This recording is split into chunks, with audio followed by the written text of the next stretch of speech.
ಇವತ್ತಿನ ವಿಡಿಯೋದಲ್ಲಿ ನಾನು ನಿಮಗೆ ಬೂತಾಯಿ ಫ್ರೈ ಅಥವಾ ಬಂಗುಡೆ ಎಲ್ಲದಕ್ಕೂ ನಾವು ಯಾವ ರೀತಿ ಮೆಣಸು ಹಾಕ್ತೀವಿ ಅಂದರೆ ಫ್ರೈ ಮಾಡ್ತೀವಿ. ನಮ್ಮ ಚಿಕ್ಕಮಗಳೂರು ಸೈಡ್ ಹೆಚ್ಚಾಗಿ ಈ ರೀತಿ ಫ್ರೈ ಮಾಡೋದು ಮೆಣಸು ಹಾಕಿ. ಬನ್ನಿ ಇದನ್ನು ಹೇಗೆ ಮಾಡೋದು ಅಂತ ನೋಡೋಣ. ಒಂದು 2 ಸ್ಪೂನಷ್ಟು ಕಾರ್ನ್ಫ್ಲವರು, ಒಂದು 2 ಸ್ಪೂನಷ್ಟು ಖಾರದ ಪುಡಿ, ರುಚಿಗೆ ತಕ್ಕಷ್ಟು ಉಪ್ಪು,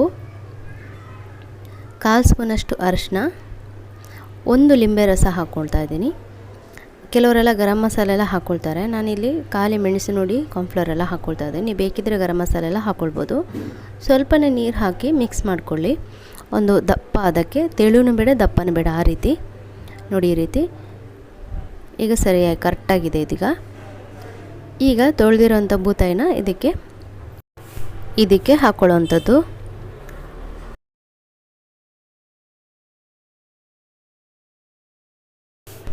ಇದನ್ನು ಚೆನ್ನಾಗಿ ಒಳಗೆ ಹೊರಗೆ ಎಲ್ಲ ಮೆಣಸು ಚೆನ್ನಾಗಿ ಹಾಕಿ ಒಂದು ಅರ್ಧ ಗಂಟೆ ಇಟ್ಟರೆ ಸಾಕಿದು. ಚೆನ್ನಾಗಿ ಮೀನು ಮೆಣಸನ್ನು ಹೇಳ್ಕೊಳ್ಳುತ್ತೆ. ಕೆಲವರು ಆಗಿಂದಾಗಲೇ ಮಾಡ್ತಾರೆ, ಏನಾಗೋದಿಲ್ಲ. ಆದರೆ ಸ್ವಲ್ಪ ತಿಟ್ಟರೆ ಮೆಣಸು ಒಳ್ಳೆ ಎಳೆಯುತ್ತೆ ಅನ್ನೋ ಕಾರಣಕ್ಕೆ ನಾನಿವಾಗ ಇದನ್ನು ಸ್ವಲ್ಪ ಹೊತ್ತು ತೆಗೆದಿಡ್ತಾ ಇದ್ದೀನಿ. ನಾನು ಆಗಲೇ ಹೇಳಿದಾಗೆ ಸ್ವಲ್ಪ ಗರಂ ಮಸಾಲ ಅಂಥದ್ದೆಲ್ಲ ನೀವು ಬೇಕಿದ್ದರೆ ಹಾಕ್ಕೊಳ್ಬೋದು. ಇನ್ನು ಕೆಲವರು ರವೆನ ಡಿಪ್ ಮಾಡಿ ಕೂಡ ಫ್ರೈ ಮಾಡ್ತಾರೆ. ನಾನಿಲ್ಲಿ ಖಾಲಿ ಫ್ರೈ ಮಾಡ್ತಾ ಇದ್ದೀನಿ.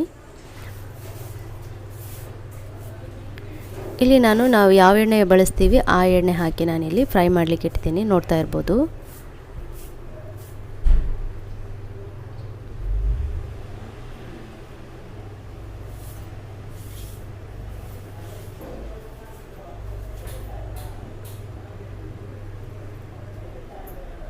ಈಗ ಒಂದು ಸೈಡ್ ಫ್ರೈ ಆದ ನಂತರ ಮತ್ತೊಂದು ಸೈಡ್ ನಾವು ಇದನ್ನು ಫ್ರೈ ಮಾಡ್ಕೊಳ್ಳೋಣ.